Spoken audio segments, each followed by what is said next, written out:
Когато прочетеш за пръв път «100 години самота», осъзнаваш, че приказките за любов от пръв поглед съвсем не са толкова безмислени, колкото са ти се стрували досега. Втория прочит показва, че внезапно породилите се чувства не са мимолетен порив, а спокойно ще издържат проверката на времето, защото чак сега откриваш, че има още много поводи за обич, които в бурното начало на връзката някак си пропуснал. Третият прочит те прави ревнив. Мислиш си, че никой не разбира по-добре от теб същността на любимия образ. Четвъртият прочит те убеждава, че всяка проява на егоизъм тук е неуместна. Дори не е важно дали чувствата са споделени.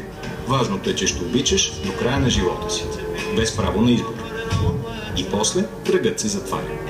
Всичко започва от начало, с епидемия от безсъние и дъжд от малки жълти цветя.